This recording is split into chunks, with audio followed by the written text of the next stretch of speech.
ISKCON Rajahmundry తరఫున అందరికీ కూడా స్వాగతం. ఈ నెల 17వ తారీఖు నాడు శ్రీ జగన్నాథ్ వరద సుభద్రాదేవి వాళ్ళ యొక్క రథోత్సవం అంగరంగ వైభవం ప్రారంభం కానుంది.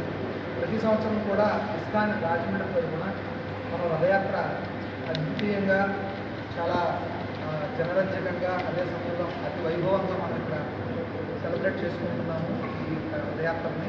ఈ సంవత్సరం కూడా 17వ తారీఖు నాడు మన టీవీ అప్పారావు రోడ్ దగ్గర రామాలయం సెంటర్ దగ్గర నుంచి ఈ రథయాత్ర ప్రారంభమవుతుంది మధ్యాహ్నం 3 గంటల నుండి.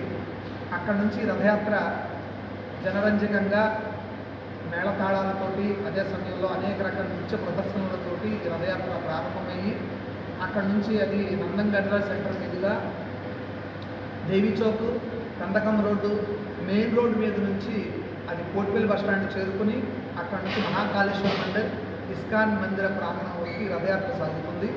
ఈ రథయాత్రలో మనకి రాజమండ్రి అదే సమయంలో మన రాష్ట్ర ప్రభుత్వానికి చెందించిన ప్రముఖులు అదే సమయంలో ప్రముఖులు మన ప్రజా నాయకులు భక్తులు అందరూ కూడా ఈ యొక్క కార్యక్రమంలో పాల్గొని వాళ్ళందరూ కూడా భగవంతుని యొక్క సేవలో తరిస్తున్నారు. భక్తులందరూ కూడా 50 మంది పుర ప్రజలు రాజమండ్రి ప్రజలందరినీ కూడా అందరి ఆహ్వానం పలుకుతున్నాం. ఈ యొక్క రథయాత్రలో అందరూ కూడా ఇచ్చేసి పాల్గొని మీ స్వహస్తాలతో జగన్నాథుడి యొక్క రథాన్ని మీరు లాగి ఆ భగవంతుడి యొక్క అభ్యుజమైనటువంటి కృపని ప్రేమని పొందాలని చెప్పేసి ఆకాంక్షిస్తున్నాం. హరే కార్యక్రమం శ్రీ జగన్నాథ రథయాత్ర. ఈ కార్యక్రమం టీవీ అప్పారావు రోడ్ రామాలయం నుంచి ప్రారంభమై అక్కడి నుంచి దానాపేట వస్తుంది, అక్కడి నుంచి జాంపేట, అక్కడి నుంచి మెయిన్ రోడ్ వచ్చి మెయిన్ రోడ్ నుంచి కోటిపల్లి బస్ స్టాండ్ దాకా వస్తుంది. కోటిపల్లి బస్ స్టాండ్ నుంచి మహాకాళేశ్వర మీదుగా మళ్ళీ తిరిగి ఇస్కాన్ మందిరానికి ఈ రథోత్సవం కార్యక్రమం జరుగుతుంది. ఈ కార్యక్రమంలో కూడా చాలామంది భక్తులు పాల్గొంటూ ఉన్నారు. సో ఈ రూట్ అంతా కూడా మన ఇదివరకు లాస్ట్ ఇయర్ చేసినట్టు రూట్ లాగా ఇది ఉంటుంది. ఈ మ్యాక్సిమం రాజమండ్రి అంతా కూడా సుమారుగా అంతా కూడా కవర్ చేయడం జరుగుతుంది, ముఖ్యమైన ప్రదేశాలన్నీ కూడా.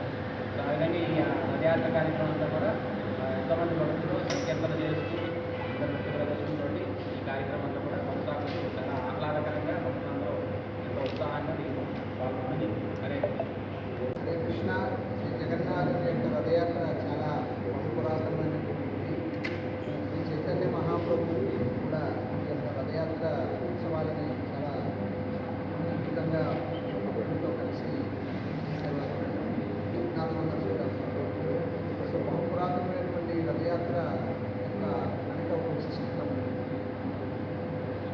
బృందావనాన్ని విడిచిపెట్టినటువంటి శ్రీకృష్ణ భగవానుడు చాలా కాలం తర్వాత బృందావన వాసులు వయనక్షత్రంలో త్రివేణి సంగమం దగ్గర శ్రీకృష్ణుడిని బలరాముడు సుభద్రని దర్శించినప్పుడు వాళ్ళు బృందావనానికి రావాల్సిందిగా వాళ్ళని ఆహ్వానిస్తూ బలవంతంగా వాళ్ళని బృందావనానికి తీసుకుని సందర్భాన్ని పురస్కరించుకొని ప్రధాన మందిరం నుంచి అంతా అలాగే ఈ యొక్క రథయాత్రలో ఉండేటువంటి భావన ఏంటి అంటే కృష్ణుని ద్వారక నుంచి బృందావనానికి తీసుకువెళ్ళేటువంటి భక్తులు చాలా కాలంగా భగవంతుడి మీద ఉన్నటువంటి ప్రేమతో విరహంతో ఉన్నటువంటి బృందావన వాసులు ఆ విధంగా తీసుకువెళ్ళగలుగుతారు. కృష్ణుడు జగన్నాథుడు కూడా ప్రధాన ఆలయం నుంచి మందిరానికి వెళ్ళి 9 రోజుల పాటు ఇక్కడ నివాసిస్తున్నారన్నమాట. మధ్యలో ఆ లక్ష్మీ అమ్మవారు 5వ రోజు శ్రీపంచమి రోజు ఆమె పలుపులో వెళ్ళి స్వామివారిని తొందరగా రమ్మని కూడా ఒక వేడుక అక్కడ నిర్వహిస్తూ ఉంటారు. ఈ కుబీష మందిరం అన్నటువంటిది వాళ్ళ చిన్నమ్మ అంటే జగన్నాథుని యొక్క కృష్ణుని యొక్క చిన్నమ్మ యొక్క స్వరూపంగా అక్కడ భావించడం జరుగుతుంది. అసలు ఈ కాన్సెప్ట్ ఏంటంటే ఆ ఆషాఢ మాసంలో ఉక్కపోత ఎక్కువగా ఉంటుంది. జ్యేష్ఠ మాసంలో గాలులు ఏ విధంగా అయితే ఉంటాయో వాతావరణంలో మార్పులు ఉంటాయో ఆ ఉక్కపోత నుంచి దానికి విరామం కలిగించడం కోసం బయటికి తీసుకుని వస్తారు. సో ఈ యొక్క స్నానోత్సవం మన జ్యేష్ఠ శుద్ధ పౌర్ణమి రోజు జరిగింది. గేరువాక పౌర్ణమి అంటాం. ఆ రోజు రైతులందరూ కూడా నాగళ్ళు బట్టి వ్యవసాయాన్ని జరుగుతుంది. సో ప్రతి ఒక్క భగవంతుని యొక్క నీడకి మన యొక్క పురాతన ధర్మానికి దగ్గర సంబంధం ఉంటుందన్నమాట. ఇప్పుడు హోలీ చేసుకుంటాము. హోలీకి ఒక రీజన్ ఉంది. ఆ తర్వాత బలరామ పౌర్ణమి రోజు నుంచి రాఖీ పౌర్ణమి ఉంది. సోదరులైనటువంటి బలరాముడికి శ్రావణమాసం వస్తుంది. ఈ విధంగా మన యొక్క జీవన విధానము భగవంతుని యొక్క లీలలతో అనుసంధానమై ఉంది. ఆ విషయాన్ని మొట్టమొదటి మనం గ్రహించాలి.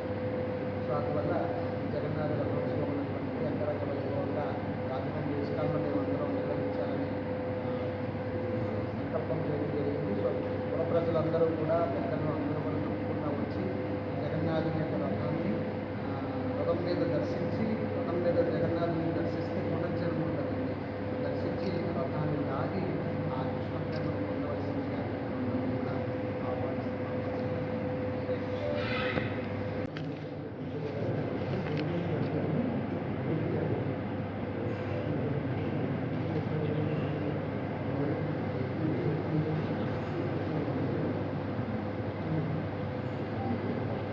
ఒకసారి పట్టుకుంటారు.